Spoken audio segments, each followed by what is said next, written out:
Hey family, welcome back to my YouTube channel. कैसे हैं आप सब? आई होप आप सब अच्छे होंगे। फ्रेंड्स, आज के इस वीडियो में हम गंगा नदी तंत्र के बारे में बात करने वाले हैं। इस वीडियो में हम उसकी सहायक नदियां और बाद में इसको डायग्राम से भी समझेंगे। ये एग्ज़ाम के पॉइंट ऑफ व्यू से काफ़ी इंपॉर्टेंट है। तो चलिए स्टार्ट करते हैं आज का सेशन। वीडियो को एंड तक ज़रूर देखिए। गंगा नदी तंत्र। फ्रेंड्स, गंगा नदी का उद्गम हुआ है गंगोत्री ग्लेशियर से, जो उत्तरकाशी जिला उत्तराखंड से निकलती है। यह भारत की सबसे लंबी नदी है। भारत में इसकी कुल लंबाई है 2525 किलोमीटर। यह राष्ट्रीय नदी है और इसको 2008 में राष्ट्रीय नदी घोषित कर दिया गया था। यह स्वयं स्वच्छ होने वाली नदी है क्योंकि इसमें बैक्टीरियोफेज या जीवाणु भोजी नामक वायरस पाया जाता है, विषाणु, जो कि कीटाणुओं को अपने आप में भक्षण कर लेता है, जिससे कि यह इसका जल अपने आप साफ हो जाता है और कभी इसका जल खराब नहीं होता। आप इसे याद रखें, बैक्टीरियोफेज या जीवाणु भोजी। यह दो देशों में प्रवाहित होती है, बांग्लादेश और भारत। भारत में इसके कुछ प्रवास क्षेत्र हैं जो एग्जाम के पॉइंट ऑफ व्यू से काफ़ी इंपॉर्टेंट हैं। चलिए इनके बारे में बात कर लेते हैं। सबसे पहले आता है ऋषिकेश। ऋषिकेश से होकर ये मैदानी भागों में प्रवेश करती है, आप इसे याद रखें। दूसरा हरिद्वार, बिजनौर, कन्नौज, प्रयागराज, वाराणसी, बक्सर, पटना व भागलपुर और झारखंड एवं पश्चिम बंगाल। ये उसके कुछ प्रवास क्षेत्र हैं, आप इनको याद रखें। अब बात कर लेते हैं गंगा की कुछ सहायक नदियाँ जो कि बाईं ओर से गंगा में आकर मिलती हैं। तो सबसे पहले मिलती है रामगंगा नदी। ये नैनीताल से निकलती है और कन्नौज में आकर गंगा से मिल जाती है। और गोमती नदी दूसरी सहायक नदी है। ये फुलहर झील यानी कि पीलीभीत जिला उत्तर प्रदेश से निकलती है और बनारस में आकर गंगा से मिल जाती है। गोमती नदी मैदानी भागों से निकलने वाली एकमात्र नदी है जो फुलहर झील से निकली है, आप इसे याद रखें। घाघरा नदी, यह बिहार के बक्सर के पास गंगा में मिल जाती है और इसके उपनाम हैं, यानी कि इसके दूसरे और नाम भी हैं जो शारदा व सरयू, ये नाम से भी जानी जाती है, सरयू और शारदा। और चौथी है गंडक नदी। यह बिहार के पटना में नामक स्थान से गंगा पर मिल जाती है। बिहार में जाकर पटना नामक स्थान पर यह गंगा में मिल जाती है, आप इसे याद रखें। अब बात कर लेते हैं कुछ आगे नदियों की जो बाईं ओर से मिलती हैं। फ्रेंड्स, अगर इससे पहले वाले वीडियो आपने हमारे नहीं देखे हैं तो आप उन्हें भी ज़रूर देख लें। चलिए आगे बढ़ते हैं। पाँचवें नंबर पे आती है कोसी नदी जो बाईं ओर से मिलती है। यह कटिहार नामक स्थान पर गंगा नदी से मिलती है और कोसी नदी को बिहार का शोक कहा जाता है। छठवीं है महानंदा नदी। ये सिक्किम से निकलती है और बाईं ओर से मिलने वाली ये अंतिम नदी है। इसके बाद गंगा जो है वो हुगली और भागीरथी दो धाराओं में विभाजित हो जाती है। फ्रेंड्स, हुगली नदी एकमात्र नदी है जो गंगा से निकलती है, बाकी सारी नदियाँ गंगा में आकर मिलती हैं और गंगा की सहायक नदियाँ बनती हैं।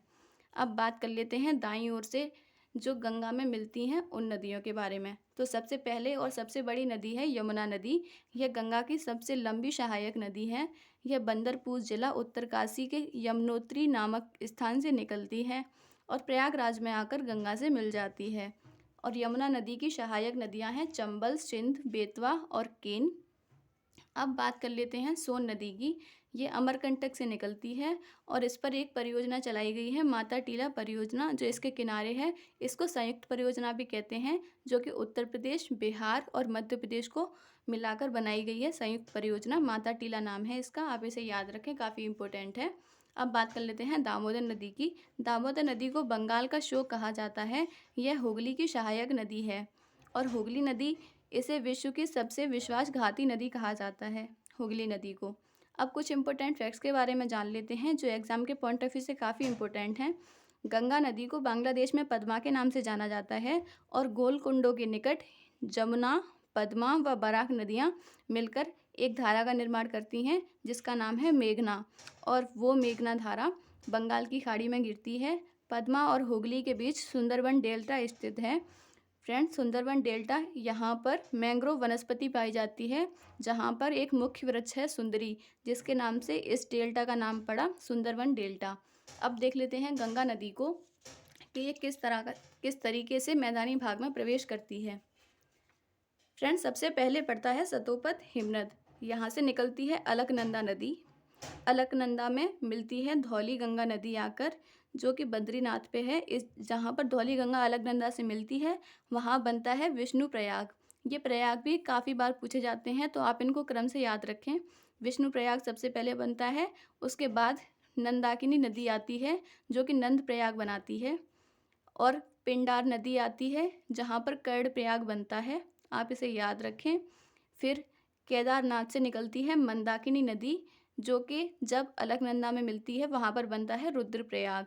अब गंगोत्री हिमनद से आती है भागीरथी नदी, का पहला नाम है भागीरथी, और जब वो अलकनंदा में मिलती है वहाँ पे बनता है देवप्रयाग। और यहाँ से आगे बढ़ते हुए यहाँ पे सबसे पहले मिलती है रामगंगा नदी, गोमती, घाघरा, गंडक, कोशी और महानदी। इसके बाद आती है यमुनोत्री, जहाँ से यमुना निकली है, इसका नाम है कालिंदी या कालिंदी भी कहते हैं, जो कि गंगा में मिलती है। और इसकी सहायक नदियाँ हैं चंबल, सिंध, बेतवा और केन। क्षिप्रा चंबल की सहायक नदी है। और इधर से आती है बनास नदी। अमरकंटक से निकलती है सोन नदी, जो कि गंगा में जाकर मिलती है। और महानंदा, यहाँ से गंगा दो धारा में विभाजित होती है, भागीरथी और हुगली। हुगली जो निकलती है उसकी सहायक नदी है दामोदर नदी, और यहाँ पर फरक्का बैराज स्थित है। इसके आगे गंगा बांग्लादेश में प्रवेश करती है, जहाँ पर इसको पद्मा नाम से जाना जाता है, और जहाँ पर दो धाराएं जमुना और बराक मिलकर मेघना का निर्माण करती हैं। और हुगली और पद्मा के बीच में सुंदरवन डेल्टा स्थित है। मेघना अपना जल बंगाल की खाड़ी में गिराती है।